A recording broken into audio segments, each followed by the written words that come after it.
Hello guys, welcome back to my channel. Polytechnic सफ़र में आप लोगों का स्वागत है। तो आज आ चुका है पॉलिटेक्निक एंट्रेंस एग्जाम 2025 के लिए केमिस्ट्री का मोस्ट इंपॉर्टेंट क्वेश्चन। और ये मोस्ट इंपॉर्टेंट क्वेश्चन क्यों है, इसे भी जानना आप लोगों को ज़रूरी है।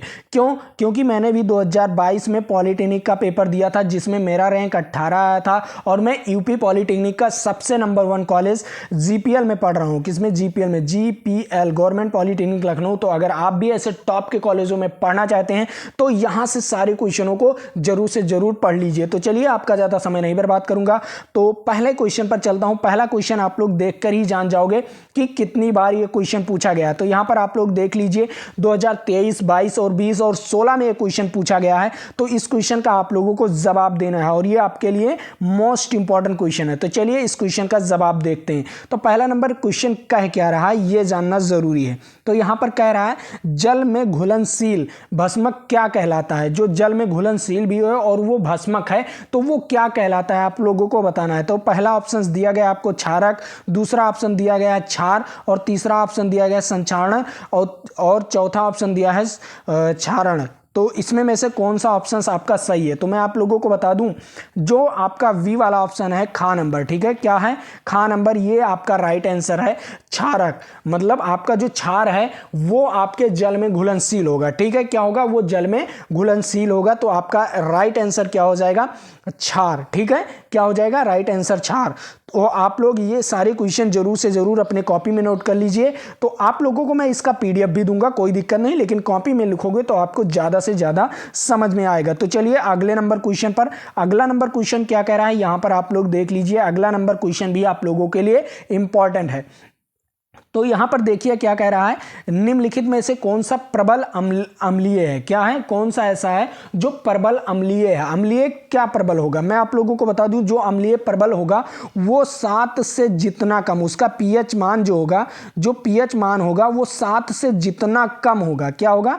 जितना भी 7 से कम होगा, अगर 7 से जो भी कम होगा, जितना कम होगा उतना ही वो क्या होगा? अम्लीय होगा, ठीक है। जितना कम होगा, जैसे मान लीजिए आप लोग 7 से क्या कम हो गया? 0 हो गया, 1 हो गया, 2 हो गया, 3 हो गया, 4 हो गया, 5 हो गया, ये सारे क्या हो जाएंगे?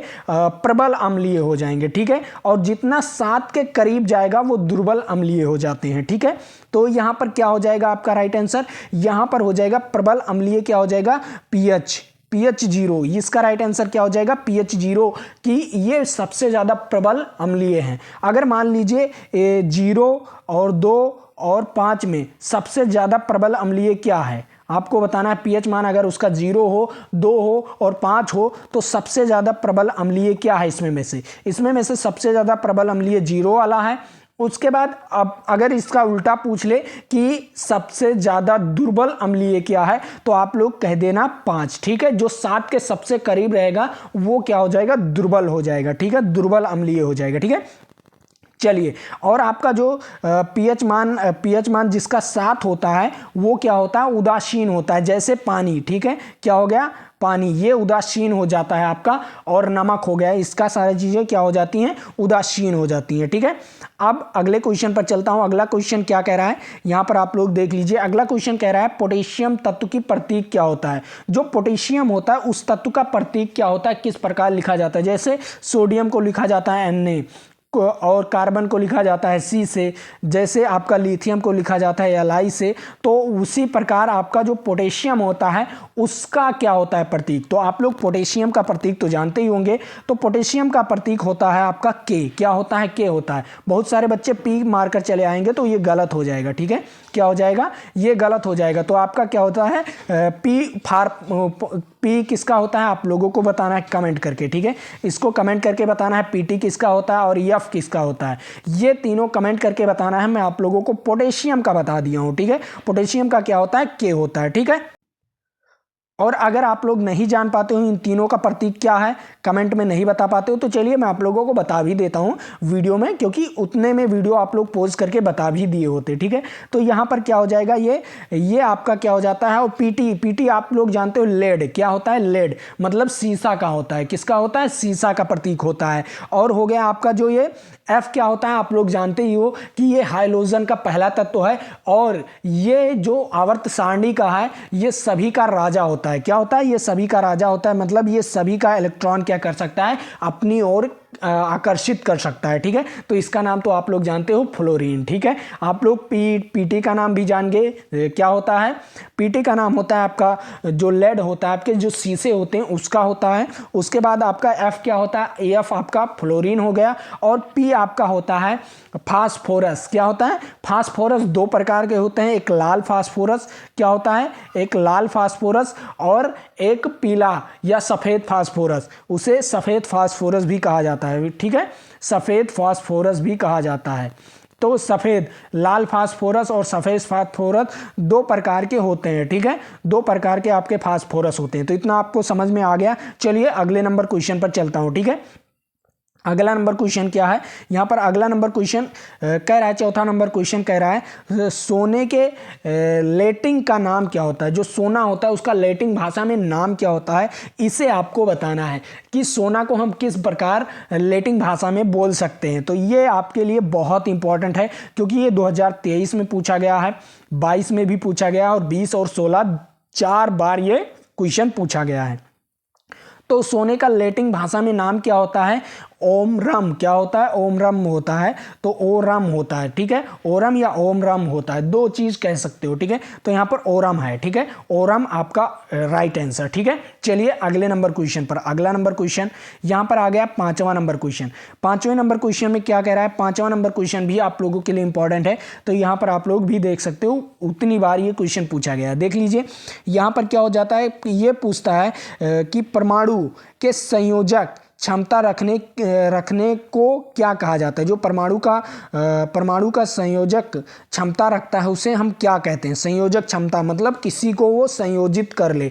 जैसे आपका हो गया मेथेन। ठीक है, मेथेन ये संयोजकता है, मतलब किसका? कार्बन और हाइड्रोजन का संयोजकता बंध बनाता है, मतलब ये संयोजित हो जाते हैं। ठीक है, आपस में। तो ये क्या होता है? ये संयोजकता हो जाता है, मतलब संयोजित होकर जिनके पास संयोजित क्षमता होती है वो संयोजकता हो जाते हैं। ठीक है, इसका राइट आंसर क्या हो जाएगा? इसका राइट आंसर का नंबर। ठीक है, क्या हो जाएगा? का नंबर, ए वाला ऑप्शन इज राइट आंसर। ठीक है, अगले नंबर क्वेश्चन पर चलता हूं। छठवां नंबर क्वेश्चन क्या कह रहा है? छठवां नंबर क्वेश्चन भी आप लोगों के लिए इंपॉर्टेंट है। तो यहाँ पर देख लीजिए क्या कह रहा है, किसी भी परमाणु में इलेक्ट्रॉन को प्रथम कक्ष को क्या कहते हैं? जो इलेक्ट्रॉन का प्रथम कक्ष होता है उसको हम किसके नाम से जाना जाता है? तो मैं आप लोगों को बता दूं, KLMN के नाम से जाना जाता है। ठीक है, पहला जो प्रथम वाला होगा उसका क्या नाम होगा? के होगा। दूसरा वाला होगा उसका यल, फिर यम, फिर यन होता है। ठीक है, इसी प्रकार जाना जाता है। तो पहला नंबर आपका राइट आंसर हो जाएगा का नंबर। ठीक है, का नंबर क्या हो जाएगा? का नंबर मतलब के। ठीक है, इसका राइट आंसर क्या हो जाएगा? के हो जाएगा। आप लोग तो अच्छी तरीके से बता सकते हो, ये सारे क्वेश्चन का जवाब अच्छी तरीके से दे सकते हो। ठीक है, चलिए अगले नंबर क्वेश्चन पर चलता हूं, ज्यादा समय नहीं बर्बाद करूंगा। ठीक है, अब यहां पर आ गया आपका सातवां नंबर क्वेश्चन। सातवां नंबर क्वेश्चन क्या कह रहा है? सातवां नंबर क्वेश्चन भी आप लोगों के लिए इंपॉर्टेंट है। तो यहां पर आप लोग देख लीजिए, परमाणु इलेक्ट्रॉन त्यागने पर क्या होता है? जो परमाणु होता है वो जब इलेक्ट्रॉन को त्याग देता है तो उसमें क्या होता है, ये आप लोगों को बताना है। मान लीजिए जो सोडियम क्लोराइड है, क्या है? सोडियम क्लोराइड है। तो परमाणु को अगर कोई परमाणु इलेक्ट्रॉन को त्याग देता है, इलेक्ट्रॉन को अगर त्याग देगा मतलब वो इलेक्ट्रॉन को किसी को दे देगा। ठीक है, क्या हो जाएगा? वो किसी को दे देगा। मान लीजिए आपके पास 100 रुपए हैं। ठीक है, आपके पास 100 रुपए हैं और एक बंदे के पास क्या है? एक बंदे के पास क्या है? 60 रुपए हैं। ठीक है, क्या है? 60 रुपए हैं। तो अगर उसे 80 रुपए का, वो बंदा क्या लिया? 80 रुपए का सामान लिया। क्या लिया? 80 रुपए का सामान लिया। तो आप अगर उसे 20 दे दोगे तो वो कर्जा हो जाएगा। क्या हो जाएगा? वो आपका क्या हो जाएगा? कर्जा हो जाएगा, मतलब वो कर्ज हो जाएगा, क्योंकि आपने 20 रुपए उसे दे दिया तो वो क्या हो जाएगा? उसे तो 20 मिल गया लेकिन वो आपका कर्जा हो गया। 20 रुपया क्या होगा? वो माइनस में चल रहा है, क्योंकि वो अभी कर्जा है। ठीक है, इसीलिए जो पैसा देता है वो पॉजिटिव में हो जाता है। मान लीजिए जो पैसा देगा कि हम उसे दिए हैं, कभी हमें दिक्कत पड़ा तो उससे हम मांग सकते हैं। ठीक है, तो क्या हो जाएगा? वो पॉजिटिव में चलेगा जो दिया है पैसा, और जो लिया है वो कर्ज में चलेगा। ठीक है, वो माइनस में चलेगा। ठीक है, तो यहां पर आप लोग देख लीजिए, जैसे यहां पर क्या कहा है? त्याग। अगर मैं किसी चीज को त्याग दिया हूं, मतलब उसने 20 रुपए को त्याग दिया तो वो क्या होगा, पॉजिटिव में चलेगा। क्या होगा, वो पॉजिटिव में चलेगा, मतलब धन आवेश होगा। क्या होगा, उस पर धन आवेश होगा, उस पर क्या हो जाएगा, धन आवेश हो जाएगा। ठीक है, इसी प्रकार आपको देखकर चलना है, दिमाग लगाकर चलना है। मैंने अगर किसी को पैसा दिया, मान लीजिए मैंने अगर किसी को पैसा दिया, ठीक है, मैंने अगर 20 रुपए दिया किसी को, ठीक है, और मैं पॉजिटिव में चलूंगा, और जिसने मुझसे पैसा लिया, ठीक है, वो क्या होगा, वो माइनस में चलेगा। ठीक है, क्या चलेगा, वो माइनस में, 20 रुपए माइनस में चलेगा। ठीक है, यही चीज़ है, मैंने किसी को दिया तो वो पॉजिटिव हो जाऊंगा, और अगर जिसने लिया वो माइनस में हो जाएगा। ठीक है, ये ध्यान में रखना। तो जिसने इलेक्ट्रॉन को त्यागा है वो क्या हो जाएगा, वो पॉजिटिव हो जाएगा। ठीक है, उस पर धन आवेश आ जाएगा। ठीक है, इतना समझाने के लिए मैंने 2 से 3 मिनट लिया। क्यों लिया, क्योंकि आपको समझ में आना चाहिए। ठीक है, चलिए अगले नंबर क्वेश्चन पर चल रहा हूं। यहां पर आ गया 8वां नंबर क्वेश्चन। 8वां नंबर क्वेश्चन क्या कह रहा है, कह रहा है पदार्थ की प्रमुख अवस्था से क्या होता है। जो पदार्थ की प्रमुख अवस्था होती है वो क्या होती है, मतलब क्या क्या चीज़ें हो सकती हैं पदार्थ की प्रमुख अवस्था। तो मैं पहला नंबर आपको बता दूं, वो ठोस भी हो सकती है, गैस भी हो सकती है, और तरल भी हो सकती है। जैसे आप लोग ठोस में Fe मतलब लोहा तो आपका ठोस हो गया। उसके बाद गैस, जैसे नाइट्रोजन गैस, हाइड्रोजन गैस, और आपका तरल क्या हो सकता है, आप लोग बताइए तरल में क्या हो सकता है। आप लोग कमेंट करके बताइए कि क्या क्या चीज़ें तरल में हो सकता है। ठीक है, जैसे पारा क्या हो गया, आपका तरल हो गया। क्या हो गया, तरल में आ गया। ये सारी चीज़ें आपके क्या हो जाते हैं, तरल में आ जाती हैं। तो इसका मतलब जो पदार्थ होगा वो सभी अवस्थाओं में पाया जा सकता है। जैसे पानी हो गया, ये भी एक पदार्थ है। ठीक है, ये भी क्या है, एक पदार्थ है, तो ये भी तरल अवस्था में पाई जाती है। ठीक है, तो इन सब का इसका राइट आंसर क्या हो जाएगा, डी नंबर, मतलब उपरोक्त में सभी, जो सभी हैं इनमें में से सभी ऑप्शंस में सभी हो सकते हैं। ठीक है, चलिए अगले नंबर क्वेश्चन पर चलता हूं। अगला नंबर क्वेश्चन भी आप लोगों के लिए इंपॉर्टेंट है। तो यहां पर आप लोग देख लीजिए 9वां नंबर क्वेश्चन। 9वां नंबर क्वेश्चन क्या कह रहा है, पदार्थ का ठोस से द्रव में बदलने को क्या कहते हैं। जो पदार्थ है ठोस से द्रव में बदलना, ठोस से द्रव में बदलना क्या हो जाएगा, गलेगा। मान लीजिए कोई बर्फ है और वो क्या हो गया, पानी बन गया। ठीक है, क्या हो गया, पानी बन गया। तो ये पहले क्या था, पहले ये था ठोस, क्या था, ये पहले ठोस था। उसके बाद ये क्या हो गया, द्रव में हो गया। क्या हो गया, द्रव में हो गया, मतलब ये तरल हो गया। तरल कहते हैं, द्रव को तरल कहते हैं, तो तरल में बदल गया। तो क्या हो गया, गलनांक हुआ, मतलब गला, क्या हो जाएगा, गल जाएगा। तो इसका राइट आंसर क्या हो जाएगा, गल जाएगा। तो इसका राइट आंसर हो जाएगा वी नंबर। ठीक है, खा नंबर। ठीक है, यहां पर इसका राइट आंसर वी। चलिए अगले नंबर क्वेश्चन पर चलता हूं। ये क्वेश्चन तो आप लोगों को अच्छे वे में समझ में आया होगा। ठीक है, बहुत बहुत अच्छी तरीकों से समझ में आया होगा, और यहां पर आप लोग देख भी सकते हो कितनी बार ये क्वेश्चन पूछा गया है। ठीक है, चलिए अगले नंबर क्वेश्चन पर चलता हूं। यहां पर 10वां नंबर क्वेश्चन क्या कह रहा है, 10वां नंबर क्वेश्चन कह रहा है पिंड क्या कहलाता है। जो पिंड होता है वो क्या कहलाता है, वो कैसा हो सकता है, पिंड कैसा हो सकता है, द्रव का ठोस में बदलना या ठोस का द्रव में बदलना। जो पिंड है क्या कहलाएगा, पिंड है। गैस का द्रव में बदलना कैसा हो सकता है, आप लोग बताइए।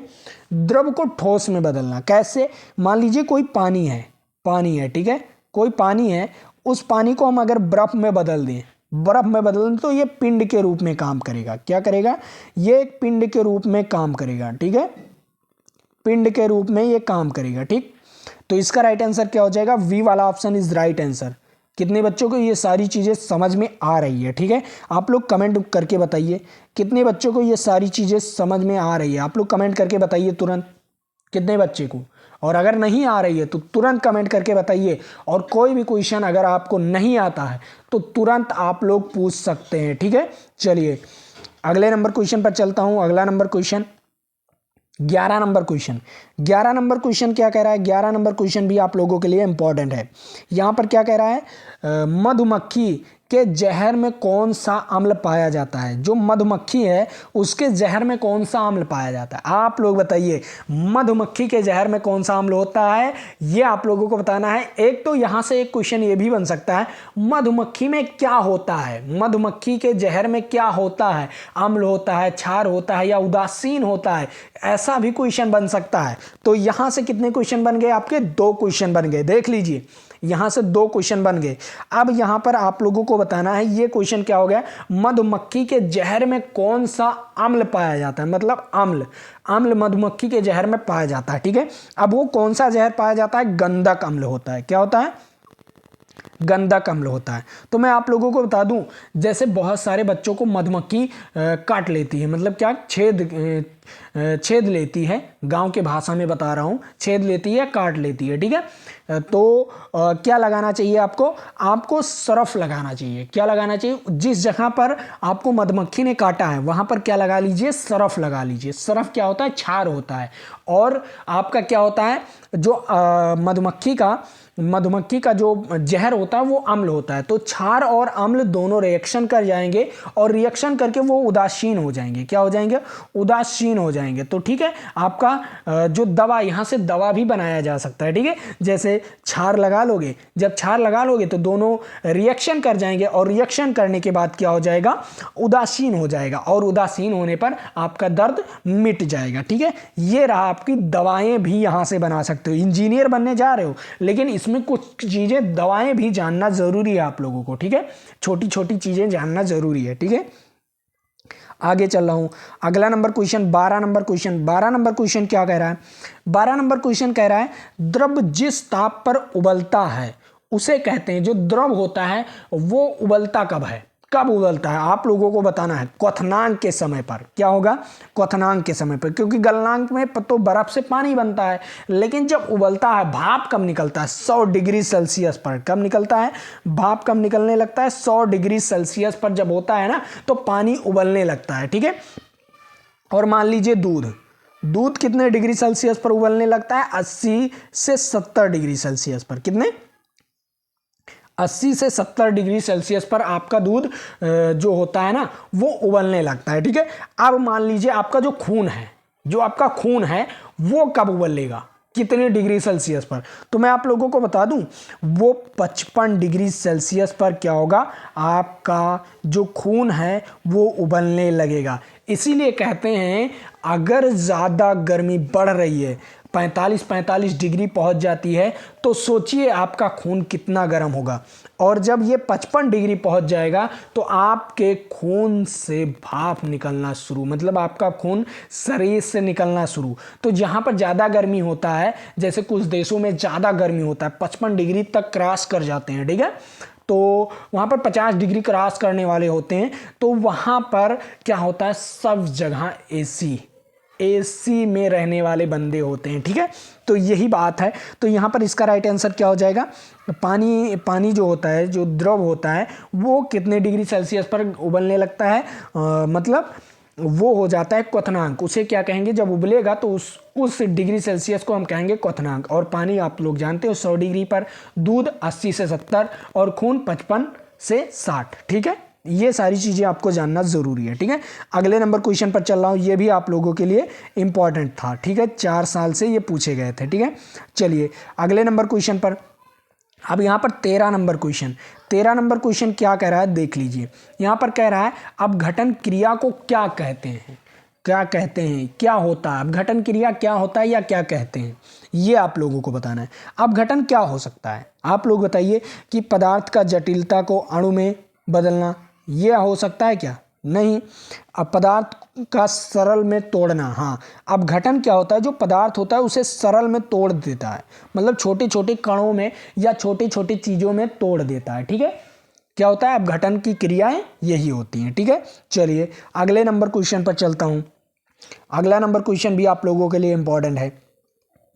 ये रहा आपका 14 नंबर क्वेश्चन, और 14 नंबर क्वेश्चन भी आप लोगों के लिए इंपॉर्टेंट है। यहाँ पर ऊष्मा उत्पन्न होती है, ऊष्मा कैसे उत्पन्न होगी? बताइए, ऊष्मा कैसे उत्पन्न होती है? आप लोगों को बताना है। जब ऊष्मा को कोई सोखता है, जैसे मान लीजिए ठंडी है, आपने कौड़ा कौड़ा तो बाहर होगा ना, कहीं पर चूल्हा वगैरह या कुछ भी, या गैस वगैरह। तो ऊष्मा ठंडी जो होती है, जो ठंड मौसम होता है, वो ऊष्मा को क्या करती है, अवशोषित कर लेती है अपने ऊपर, अपने अंदर अवशोषित कर लेती है। तो बताइए, जब ऊष्मा को अवशोषित करने पर आपको ऊष्मा प्राप्त होगी, या ऊष्मा को क्षेपित करने पर, प्रक्षेपित करने पर, मतलब ऊष्मा को फेंकने पर आपको ऊष्मा प्राप्त होगी। तो मैं आप लोगों को बता दूं, ऊष्मा को फेंकने पर, मतलब ऊष्मा हमें कहीं से मिल रही है तभी तो ऊष्मा हमें प्राप्त होगी, तो उसे हम क्या कहते हैं, ऊष्मा क्षेपी या परक्षेपी। ठीक है, ऊष्मा क्षेपी या ऊष्मा परक्षेपी, ठीक है, कुछ भी कह सकते हो। तो यहां पर क्या होगा आपका, यहां पर राइट आंसर हो जाएगा ए नंबर। ठीक है, ऊष्मा क्षेपी, जब ऊष्मा क्षेपी होगा तभी आपको ऊष्मा प्राप्त होगा। ठीक है, ये आपका हो गया। और ऊष्मा शोषी, ऊष्मा शोषी मैं किसी से ग्रहण कर रहा हूं, ऊष्मा को हम ग्रहण कर रहा हूं। अगर आपने हाथ को सेका, कहीं कौड़ा भर रहा है, कौड़ा जैसे आपका क्या होता है, कहीं पर चूल्हा वगैरह बर रहा होता है, तो वहाँ पर जल रहा होता है, आग जल रही होती है, तो वहाँ से आप लोग अपने हाथों पर क्या लेते हो, ऊष्मा को शोषित करते हो, अपने हाथों में क्या करते हो, ऊष्मा को शोषित करते हो, तो वो क्या होगा, ऊष्मा शोषी होगा। और जहाँ पर आपके द्वारा गर्मी दिया जाता है, जैसे कभी भी आपके आँखों में क्या होता है, आपके आँखों में क्या होता है, कुछ चीज़ें लग जाती हैं, या हाथ वगैरह कुछ भी लग जाती हैं, कोई भी लकड़ी वगैरह लग जाती है, तो आप अपने स्वेटर या किसी सूती कपड़े को अपने माउथ से हवा मारकर गर्म करते हो, उसके बाद आंखों पर लगाते हो। क्यों? ये क्या होता है, ये आपके ऊष्मा क्षेपी हो जाते हैं। ठीक है, ये मैं आपको एग्जाम्पल दिया हूं, लेकिन आप लोग समझ सकते हो क्या हो जाते हैं, ऊष्मा क्षेपी हो जाते हैं। ठीक है, इतना तो आपको समझ में आ गया होगा। चलिए 15 नंबर क्वेश्चन, 15 नंबर क्वेश्चन क्या कह रहा है, धातुओं के प्रमुख गुण क्या होते हैं, धातुओं के प्रमुख गुण क्या क्या होते हैं, प्रमुख गुण क्या क्या होते हैं। पहला नंबर आपका तन्यता होगा, जैसे धातु है तो तन्यता होगा, अगर उसे पीट दिया जाए, अगर उसे क्या कर दिया जाए दोनों तरफ से, मान लीजिए कोई धातु की एक पट्टी है, तो अगर उसे दोनों तरफ से क्या कर दिया जाए, दोनों तरफ से बल लगाकर खींच दिया जाए, तो उसमें तन्यता आ जाएगा, मतलब वो बढ़ जाएगा। ठीक है, उसके बाद मान लीजिए कोई धातु का टुकड़ा है, अगर उसे पीट कर एक पत्ती की तरह बना दिया जाए, एक छोटे पत्ती की तरह बना दिया जाए, तो उसे हम क्या कहेंगे, आघात वर्धन्यता कहेंगे, मतलब उसे पीट की तरह एक चादर बना दिया गया है। ठीक है, उसके बाद आपका ताप का चालक, तो ताप का चालक भी होता है, जैसे आप लोग अपने घरों में देखे होंगे, कोई भी बर्तन वगैरह होता है, तो उसमें कोई भी खाना बनता है, तो वो एक धातु का होता है, जो बर्तन होता है वो धातु का होता है, तो धातु से आपके खाना जो बनता है उसमें क्या होता है, ऊष्मा प्रदान किया जा सकता है। ठीक है, तो ताप का चालकता भी होता है, मतलब इसमें ये तीनों ऑप्शंस इज राइट आंसर हो जाएंगे। ठीक है, क्या हो जाएगा, तीनों आंसर इज राइट आंसर, उपरोक्त में सभी। ठीक है, तो इसका राइट आंसर क्या हो जाएगा, उपरोक्त में सभी। तो इतना तो आपको समझ में आ गया 15 नंबर क्वेश्चन।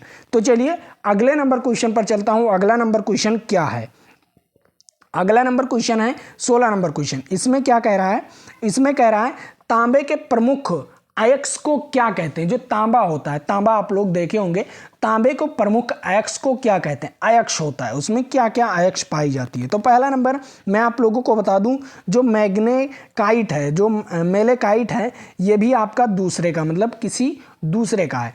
हेमेटाइट तो आपका तो जानते ही हो, लिमोनोनाइट ये आपके क्या हो जाएंगे, उसका लोहे का होता है। उसके बाद आपका जो होता है मेल्केकाइट ग्रीन, क्या होता है, मेल्केकाइट ग्रीन जो होता है, ये आपका क्या हो जाएगा, तांबे का, क्या हो जाएगा, तांबे का होता है अयस्क। ठीक है, तांबे का क्या होता है, अयस्क होता है। ठीक है, इतना तो आपको समझ में आ गया, ये तांबे का अयस्क होता है। अयस्क से क्वेश्चन भी आपके 2 से 3 क्वेश्चन पूछे जाते हैं। ठीक है, जो भी अयस्क होते हैं ना, जैसे सोडियम का अयस्क बाक्साइड हो गया, सोडियम का क्या हो जाता है, बाक्साइड होता है। ठीक है, लोहे का लिमेटाइट, हेमेटाइट, ये सारी चीजें हो जाती हैं। ठीक है, तो सोडियम का बाक्साइड याद कर लीजिए, क्योंकि ये भी पूछता है, कॉपर का पूछ लेता है, और उसके बाद आपका हो जाएगा लोहे का पूछ लेता है, तांबे का पूछ लेता है, सारी चीज़ें, सोना का भी पूछ लेता है। ठीक है, चलिए अगले नंबर क्वेश्चन पर चल रहा हूँ। अगला नंबर क्वेश्चन भी आप लोगों के लिए इंपॉर्टेंट है, तो उस क्वेश्चन को देखें।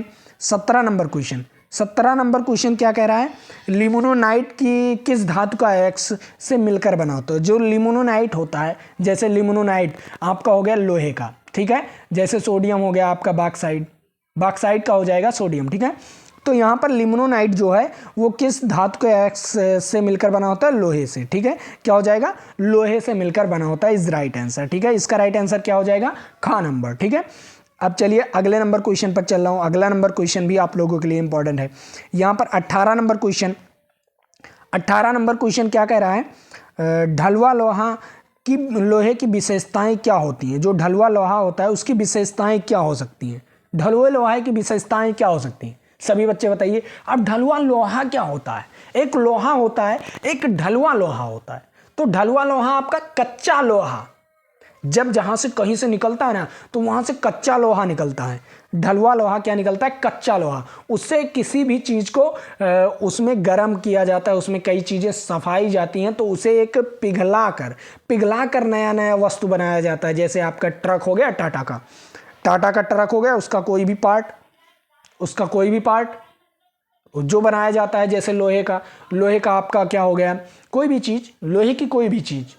आपने रॉड वगैरह देखा होगा, आपने पाइप वगैरह देखा होगा लोहे की, जो लोहे के पाइप वगैरह आते हैं, नल में बोरिंग वगैरह किया जाता है, ये सारी चीज़ें जो पाइप वगैरह, कोई भी चीज़ लोहे की बनी हो, वो क्या होते हैं, ढलवे लोहे के ही बने होते हैं, ठीक है। तो ढलवा लोहे में क्या क्या हो सकता है, कठोरता भी होती है, जब वो सूख जाएगा मतलब वो कठोर हो जाएगा। भंगुरता भी होती है, मतलब वो उसे भंगुर भी किया जा सकता है, एक छोटे छोटे टुकड़ों में तोड़ भी दिया जा सकता है। उसके बाद शीघ्र गलने वाला भी होता है, क्योंकि ये लोहे से जल्दी गल जाता है। जो ढलवा लोहा होता है ये लोहे से जल्दी गल जाता है, और गलने के बाद इसे किसी भी रूप में शेप दिया जा सकता है, किसी भी प्रकार का शेप दिया जा सकता है, किसी भी प्रकार की आकृति बनाई जा सकती है, ठीक है। तो इसमें में से इसका राइट आंसर क्या हो जाएगा, इसका राइट आंसर हो जाएगा डी इज राइट आंसर, ठीक है। क्या हो जाएगा, डी इज राइट आंसर, ढलवा लोहा, ये उपरोक्त में सभी, इसका राइट आंसर क्या हो जाएगा, उपरोक्त में सभी। चलिए अगले नंबर क्वेश्चन पर, अगला नंबर क्वेश्चन ये 19 नंबर क्वेश्चन है। 19 नंबर क्वेश्चन का राइट आंसर बताइए आप लोग। यहाँ पर क्या कह रहा है, ये 19 नंबर क्वेश्चन कह रहा है स्टील में विशेषता प्रदान करने के लिए उसमें कौन सी धातु भी मिलाई जाती है, कौन सी धातु मिलाई जाती है, इसमें बताना है। जो स्टील होता है उसमें विशेष प्रकार की कौन सी धातु मिलाई जाती है। तो मैं पहला बता दूं आप लोग, तांबा वगैरह स्टील में मिलाया जाता है, तांबा मिलाया जाता है। टंगस्टन क्यों मिलाया जाता है, क्योंकि वो मजबूत रहे। टंगस्टन एक ऐसा धातु है जो सबसे मजबूत है। क्या है, जो सबसे मजबूत है। आप लोग देखते हो ना, एक बल्ब 10 वाला बल्ब आता था पहले, 10 वाला बल्ब, सूर्या कंपनी का। मैं किसी भी कंपनी का प्रचार नहीं कर रहा हूं, लेकिन सूर्या कंपनी का एक बल्ब आता था पहले, आप लोग सुने ही होंगे। क्या आता था, बल्ब आता था, ठीक है। एक बल्ब आता था, कुछ इस प्रकार बना होता था, ठीक है, कुछ इस प्रकार, ठीक है। तो यहाँ पर एक ऐसे तार लगी होती थी, ठीक है। जो ये तार होता है ये टंगस्टन का बना होता है, बहुत पतली पतली तार लगी है। अभी भी 10 रुपये का खरीद कर देख लीजिएगा, 10 वाला सूर्या वाला बल्ब, तो जो पीला जलता है बल्ब ना, तो उस बल्ब में एक छोटा छोटा तार लगा होगा स्प्रिंग की तरह वो तार, वो टंगस्टन की बनी होती है, ठीक है। टंगस्टन, आप सोच लीजिए 100 डिग्री सेल्सियस, ये कितनी डिग्री सेल्सियस, उतना पतला सा तार 100 डिग्री सेल्सियस तय कर सकती है, ठीक है, आकर्षित कर सकती है। 100 डिग्री सेल्सियस गर्म होती है, ठीक है, 100 डिग्री सेल्सियस सोच लो, उसके बाद भी ये पिघलता नहीं, ठीक है। अगर इसे ज़्यादा से ज़्यादा कितनी डिग्री सेल्सियस तक गर्म किया जा सकता है, 3700 डिग्री सेल्सियस, सोच लो 3700 डिग्री सेल्सियस के बाद ही ये पिघलेगा, ठीक है। 100 डिग्री गर्म होने पर कभी कभी इसके बीच से ऑक्सीजन चला जाता है, तभी वो तार टूट जाता है, मतलब फ्यूज हो जाता है बल्ब।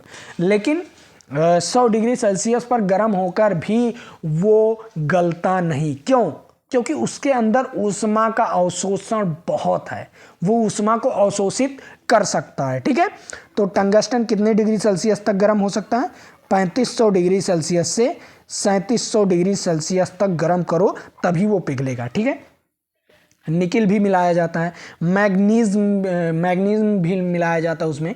जो स्टील होता है, जो स्टील का, जैसे आप लोग पुल देखे हो, ट्रेन का पुल, कहीं ट्रेन जिस पटरी पर चलती है ना, वो पुल किसके बना होता है? उससे पुल बना होता है, स्टील का पुल बना होता है। क्यों? क्योंकि स्टील का जो है समय अवधि बहुत दिनों तक होता है, मजबूत होता है, और ये इसमें लचीलापन भी होता है। क्यों? क्योंकि जब कभी भी समय आता है तो इसमें लचीलापन होने के कारण ये टूटता नहीं। ठीक है, अगर कड़ापन रहेगा तो टूट जाएगा, बल पड़ेगा तो टूट जाएगा, लेकिन जो लचीलापन, हल्का लचीलापन होता है तो वो टूटता नहीं, इसीलिए इसमें प्रयोग किया जाता है ये तीनों चीज़ें। ठीक है, ये तीनों चीज़ें प्रयोग किया जाता है, तो इसका राइट आंसर क्या हो जाएगा? उपरोक्त में सभी इज राइट आंसर। ठीक है, डी वाला ऑप्शन इज राइट आंसर। चलिए एक लास्ट क्वेश्चन, 20वां नंबर क्वेश्चन, इसका राइट आंसर आप लोगों को बताना है। जरूर से जरूर कमेंट बॉक्स में बताइएगा। और इस पीडीएफ को डाउनलोड करने के लिए आप लोगों को हमारे टेलीग्राम चैनल को भी ज्वाइन कर सकते हैं, नीचे डिस्क्रिप्शन बॉक्स में दिया गया है लिंक। व्हाट्सएप चैनल को भी ज्वाइन कर सकते हैं, या हमारा एक वेबसाइट लिंक दिया होगा, वहाँ पर भी जाकर आप लोग टेस्ट भी दे सकते हैं। फ्री में टेस्ट चल रहा है, ऑनलाइन टेस्ट, वहाँ पर फ्री में अपना टेस्ट भी दे सकते हैं। मॉक टेस्ट जो ऑनलाइन रहेगा, 30-30 मिनट के 30-30 क्वेश्चन रहते हैं, तो वहाँ पर आप लोग जाकर मॉक टेस्ट जरूर से ज़रूर दीजिएगा। अगर यहाँ पर जुड़ते हो, अगर आप यहाँ पर जुड़ते हो तो आपको यहाँ पर टेस्ट मिलेगा, पीडीएफ मिलेगी, और उसके बाद कोई भी चीज़, सब कुछ मिलेगा। ठीक है, अगर आप लोग वेबसाइट में जुड़ते हो तो, अगर वेबसाइट में नहीं जुड़ते हो तो यहाँ पर भी आपको टेस्ट मिलेगा और पीडीएफ मिलेगा। ठीक है, तो टेलीग्राम चैनल को जरूर से जरूर ज्वाइन कर लीजिए। तो तुरंत जाकर ज्वाइन कीजिए, नीचे डिस्क्रिप्शन बॉक्स में लिंक दिया गया है, यहाँ पर भी टेस्ट मिलता है। ठीक है, टेलीग्राम पर भी टेस्ट मिलता है, लेकिन यहाँ पर कभी कभी टेस्ट मिलता है, लेकिन आप हमारे वेबसाइट को जरूर से जरूर विजिट कीजिए, क्योंकि वहाँ पर आपको टेस्ट प्रोवाइड किया जाता है, पीडीएफ प्रोवाइड किया जाता है, सारी चीज़ें वहाँ पर इंफॉर्मेशन दिया जाता है। तो तुरंत जाकर वहाँ पर ज्वाइन जरूर कीजिएगा। ठीक है, तो चलिए आज के लिए इतना ही। जय हिंद, जय भारत। फिर मिलेंगे आपके साथ अगले वीडियो में।